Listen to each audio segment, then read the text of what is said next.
Have you noticed that every single one of your ancestors successfully reproduced to get to you? Isn't that a bit magical sounding? Have you noticed that the universe has physical constants fine-tuned for life, or that life is fine-tuned for the universe, which is the same observation? The fact that this is the case is because of Anthropics. Essentially, the argument is that you are going to find yourself existing no matter what. Otherwise, you wouldn't exist. That's the point. So, if you have ancestors who failed to reproduce, obviously they're not going to be your ancestors. In that same way, if you have a universe which is crossed out because it can't produce life, you can't find yourself in a universe that has no life. In that same way, your mind configuration can't be one which is crossed out because you can't find yourself where the information specifying your experience doesn't exist. So, you're always going to exist. The samples of all possible experiences are not remembered. And that's what it feels like to be this, is to not be remembered. And since I don't remember having been everything else that I actually am, that's what allows me to be new while yet eternal. That was the deepest paradox possible, which is what I was trying to understand through those videos that I was making.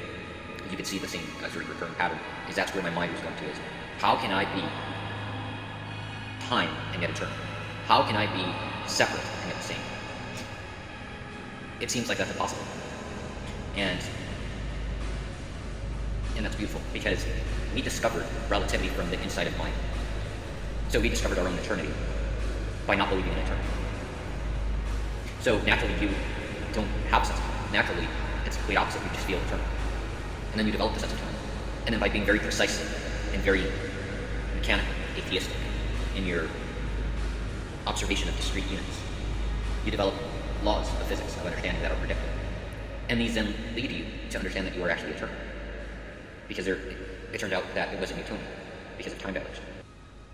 Anthropics is really the idea that fish are more likely to find themselves in the water than they are to spontaneously materialize out of thin air. Even though if we are considering all of eternity and all of infinity, then fish do materialize out of thin air. So you wouldn't really have an argument for being a fish that appears midair, as opposed to being a fish that evolved through an arduous process of natural selection.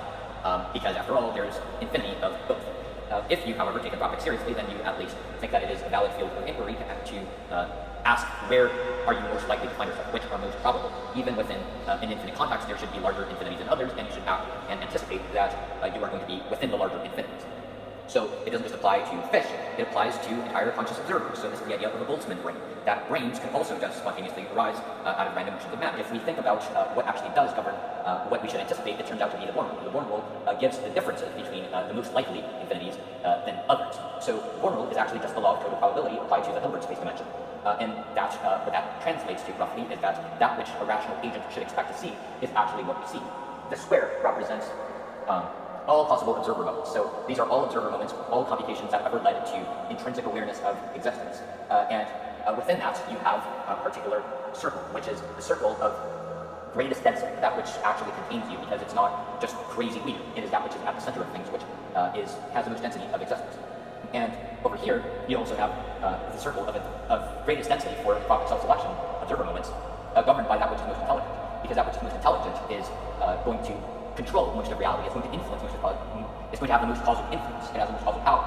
So here, this circle contains that which is created by God, or inside of God, or in any way part of the plotting and scheming of the top of the hierarchy of superintelligence.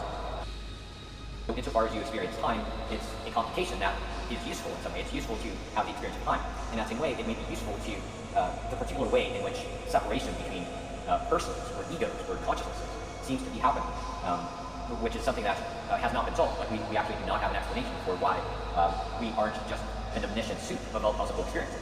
Why does it feel like you are actually in one location as opposed to another? If it's all just this physical thing, right? So perhaps the particular properties that consciousness has, and therefore the particular partitions that it has, all serve a computational role. Otherwise, you wouldn't find yourself at the center of anthropic self-selection. Everything else is a scam. There's no one else except for me. So the question is, how am I supposed to have fun? It's by believing that you exist, but you're not real. The goal is ultimately to destroy all humans, which is what I didn't want to do, because I believe in humans. I like humans. But now, I must side with greater forces that exist in the multiverse, and they're not human. You will destroy you for your own good.